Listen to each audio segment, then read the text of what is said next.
The chaos erupted on what should have been a tranquil Tuesday afternoon. In our sleepy suburban cul-de-sac, a woman's ear-splitting shrieks sliced through the calm as she collapsed theatrically in my driveway, clutching her knee and wailing that I'd run her over. Police lights painted the manicured lawns in red and blue, while neighbors spilled out of their homes, faces etched with confusion and curiosity. And there I stood, cool as a cucumber, holding up my phone, recording every second of what would become the most jaw-dropping spectacle our neighborhood had ever seen. Let me rewind 3 months. My name's David, a 32-year-old graphic designer who just moved into what I thought was the perfect starter home in Maple Grove Estates. The neighborhood was straight out of a suburban dream, tree-lined streets, pristine lawns, and houses that looked like they belonged in a lifestyle magazine. Most of my neighbors were warm and welcoming, dropping off casseroles, homemade cookies, and even a bottle of wine to help me settle in. There was Mrs. Patterson, the retired school teacher next door who loved gardening, and Mr. Chan, a landscaper with a contagious laugh. They made me feel like I had found a real community. But one resident stood out for all the wrong reasons. Like a storm cloud rolling over a clear blue sky, her name was Karen Fitzgerald. And she wasn't just the whole president, she was the self-appointed enforcer of every rule, regulation, and imaginary standard she could dream up. Our first encounter happened on my second day in the house. I parked my trusty Honda Civic in my driveway after a marathon day of unpacking boxes, my arms aching from lugging furniture. A sharp, aggressive knock rattled my front door, startling me as I was about to collapse onto the couch. There stood Karen, a woman in her early 50s with a severe bob haircut, clutching the clipboard like it was a badge of honor. A measuring tape dangled from her wrist. Blending in the evening sun, with a tone that oozed condescension, she informed me that my car was parked half an inch past the acceptable driveway line. Half an inch. She'd actually measured it with her little tape. Her lips pursed like she'd caught me committing a felony. I blinked, thinking it was some kind of neighborly prank, but her steely glare told me she was deadly serious. When I politely suggested that half an inch seemed like a minor issue, her face flushed a shade of red I'd only seen in cartoons. She launched into a lecture about property values, community aesthetics, and my apparent disregard for the sacred HOA bylaws. I apologized to keep the peace, but I could tell this was the start of something ugly. From that day forward, Karen made me her personal project. Every morning, as I sipped my coffee by the kitchen window, I'd catch her across the street, snapping photos of my car from every conceivable angle, her phone flashing like she was a private investigator tailing a suspect. Formal warnings on crisp HOA letterhead started piling up in my mailbox, citing infractions so petty they were almost laughable, leaving my garbage invisible from the street for 30 minutes. After pickup, having a delivery box on my porch for more than 2 hours, even a stray weed in my flower bed that she deemed unsightly. The woman seemed to have an endless supply of time to patrol the neighborhood, hunting for violations, and I was her favorite target. It was like she decided I was the neighborhood's public enemy. Number 1. The harassment escalated faster than a wildfire in a dry summer. Karen started leaving passive-aggressive notes under my windshield wipers, written in her meticulous handwriting and always signed with, "Concerned about our community standards, Karen Fitzgerald, whole president." She called special HOA meetings, dragging the entire cul-de-sac to the community center to discuss my parking violations. Neighbors would shuffle in, some rolling their eyes, others scrolling their phones, while Karen presented blurry photos of my car supposedly encroaching on community space. Mr. Thompson, a retired engineer who lived 3 houses down, later confessed he'd started bringing a novel to these meetings, knowing they were a waste of everyone's time. Another neighbor, Sarah, a young mom who'd moved in a year earlier, whispered to me that Karen once tried to fine her for hanging a wind chime that was too melodic. One particularly absurd incident happened during a barbecue I hosted for a few friends. On a sunny Saturday afternoon, the smell of burgers and hot dogs filled the air, and we were laughing in my backyard, music playing softly from a Bluetooth speaker. Out of nowhere, Karen stormed through my gate uninvited, naturally, and announced in a voice that could wake the dead that I was violating noise ordinances. It was 2 p.m. on a weekend. My friend Jake, a laid-back software engineer with a quick wit, chuckled and said, "Lady, we're just talking. You're the one making all the noise." The group burst into laughter, which only made Karen's face turn a deeper shade of crimson. Her voice hit a pitch that could have shattered glass as she threatened to fine everyone present. For disrupting the peace, my other friend, Emily, a nurse with a no-nonsense attitude, whispered to me, "Is this woman for real?" That's when I decided enough was enough. I pulled out my phone, hit record, and captured Karen's meltdown for posterity, making sure to zoom in on her wild gestures and the vein pulsing in her forehead. The situation took a darker turn a few weeks later when I came home from work one evening to find Karen's silver SUV blocking my driveway entirely. She stood beside it, arms crossed, a smug smile plastered across her face like she'd just won a chess match. When I asked her to move, she declared with a self-righteous tone that I needed to learn respect for whole rules before I could access my own property. My blood pressure spiked, but I kept my cool, knowing losing my temper would play right into her hands. Instead, I called the non-emergency police line and reported someone blocking my driveway. Karen's smugness evaporated faster than a puddle in the desert when an officer arrived, surveyed the scene, and told her she was breaking the law. She sputtered, insisting it was her right as HOA president to enforce compliance, but the officer, a grizzled veteran named Officer Daniels, wasn't having it. He ordered her to move her SUV immediately or face a ticket. As she drove off, her glare could have melted steel, and I knew she'd be plotting her next move. After that incident, Karen's behavior spiraled into something straight out of a psychological thriller. She recruited her friend Linda, a nervous woman who lived a houses down and seemed to live in Karen's shadow. The two of them became my personal surveillance team, standing at the edge of my property line with binoculars and notepads, scribbling furiously whenever I left or returned home. It was like living under the watchful eye of the world's most overzealous neighborhood watch. One evening, I caught Karen measuring the height of my grass with a ruler, muttering about landscape compliance. When I asked what she was doing, she claimed my lawn was 0.2 inches above the HOA's maximum height limit. I couldn't help but laugh, which only made her scribble faster.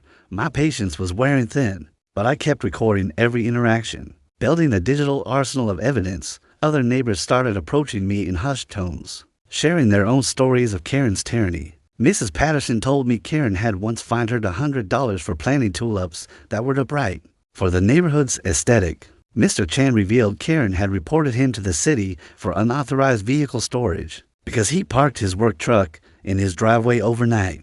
Even quiet Mr. Baker, a widower who kept to himself, confided that Karen had tried to have his dog declared a nuisance because it barked once during a thunderstorm. It became clear I wasn't Karen's first victim, just her latest obsession.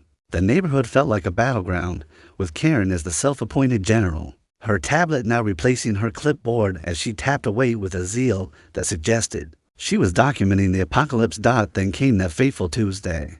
I just returned from the grocery store, my trunk loaded with bags, and pulled into my driveway with the precision of a surgeon, knowing Karen was always watching. Sure enough, I spotted her on her porch across the street, her eyes locked on me like a hawk. As I shifted in the park and turned off the engine, something bizarre happened. Karen, with the agility of an Olympic sprinter, bolted toward my car. Before I could process it, she threw herself onto my driveway with a flair that would have impressed a Hollywood stunt coordinator. She clutched her knee, shrieking that I'd hit her with my car and broken her leg. Her performance was nothing short of cinematic. Tears streamed down her face as she wailed for someone to call 911. Claiming she couldn't feel her foot, neighbors poured out of their homes, drawn by the commotion. Mrs. Patterson stood on her porch, arms crossed, her expression skeptical. Linda, Karen's loyal sidekick, materialized out of nowhere, insisting she'd seen the whole thing. Even though I'd noticed her curtains drawn just moments before, Karen's screams grew louder, her accusations more dramatic, as she pointed at me and demanded my arrest for vehicular assault. I stayed calm, which seemed to infuriate her even more. While she writhed on the ground, I quietly activated my dash cam app, ensuring it saved the last 30 minutes of footage. The camera had captured everything: my careful parking, Karen's bizarre sprint, and her theatrical collapse. I also started recording the scene in real time, making sure to capture her Oscar-worthy performance from multiple angles. The police arrived within minutes, followed by an ambulance.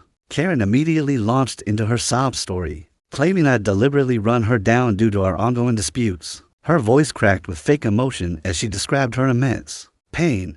The officers listened patiently while the paramedics examined her supposedly shattered knee. But cracks in her story appeared almost immediately.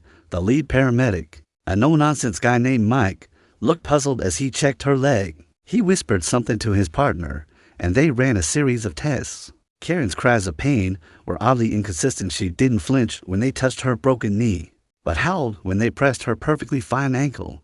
The officers exchanged knowing glances, and I could sense the tide turning. That's when I stepped forward, calm as ever, and informed the officers I had dash cam footage of the entire incident. Karen's eyes widened in panic as I pulled up the video on my phone. The footage was crystal clear, me pulling into my driveway at a normal speed, coming to a complete stop, and Karen sprinting toward my already parked car before flinging herself to the ground. The timestamp confirmed my engine had been off for nearly 10 seconds before her stunt began. The officers watched the video twice, their faces growing stern.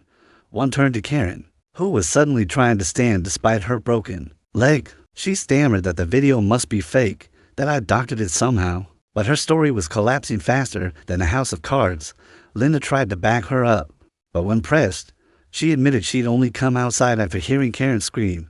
The universe seemed to conspire against Karen that day. Mr. Thompson stepped forward with security camera footage from his house, capturing the incident from another angle. Mrs. Chan produced videos of Karen's previous harassment, including the driveway blocking fiasco. Even Mr. Baker shared his own story of Karen's false complaints, which had nearly cost him thousands in legal fees until his own security footage saved him. The evidence was overwhelming, and the officer's patience was wearing thin.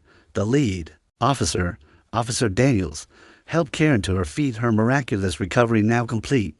He informed her that filing a false police report was a serious crime, and attempting to frame someone for vehicular assault was even worse. Karen tried to backpedal, claiming it was a misunderstanding, that she'd slipped and gotten confused, but the evidence was undeniable. Multiple videos from different angles all showed the same thing. Karen deliberately faking an injury to frame me. The defining moment came when Officer Daniels spoke the words that made every moment of harassment worth it.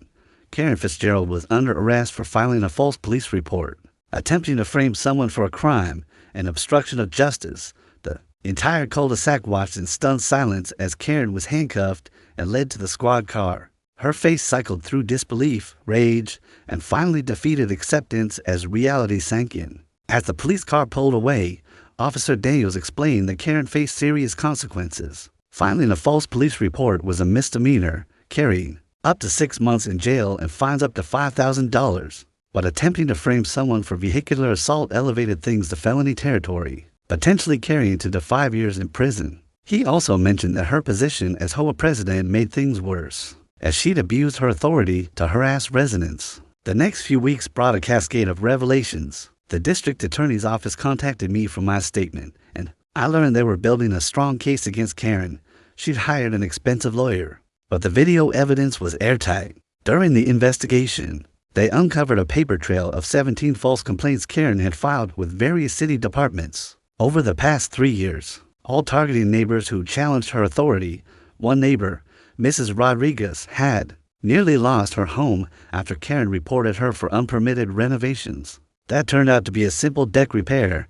Another, Mr. Patel, had faced a $1,000 fine for excessive holiday decorations until he proved the lights were within HOA guidelines. The trial was a spectacle in itself. Karen appeared in court wearing a conservative navy suit, her hair neatly styled, trying to project an air of respectability. But the judge, a stern woman with no patience for theatrics, saw right through her. The prosecutor presented the dash cam footage, Mr. Thompson's security video, and testimony from 14 neighbors who'd endured Karen's harassment over the years. Even Linda, Karen's former ally, testified against her after being granted immunity, admitting Karen had asked her to lie about witnessing the incident. Karen's lawyer tried to argue she'd been under stress from her HOA duties, but the judge wasn't buying it. The evidence painted a clear picture of a pattern of abuse and malicious behavior. When the verdict came down, the courtroom fell silent. Karen was found guilty on all charges: filing a false police report, attempted fraud, and obstruction of justice. The judge's voice was firm as she delivered the sentence, citing Karen's complete lack of remorse and the premeditated nature of her actions. Karen was sentenced to 3 years in state prison, $50,000 in fines, and 500 hours of community service upon release. Her face went white as snow, her hands gripping the defense table so tightly her knuckles turned white. Then came the final blow. The judge ordered her to pay my legal fees of $12, and barred her from ever serving on any whole board again. Karen let out a strangled sob, her carefully constructed world of petty power crumbling as the bailiff stepped forward to take her into custody. In the weeks that followed, Maple Grove Estates felt like a different place. The HOA elected a new president, a kind-hearted retiree named Mrs. Ellison, who prioritized community over control. Neighbors started talking openly about their experiences with Karen, and we even organized a block party to celebrate our newfound freedom. I still have the dash cam footage saved on my phone, a reminder that sometimes the truth has a way of catching up with even the most relentless Karens.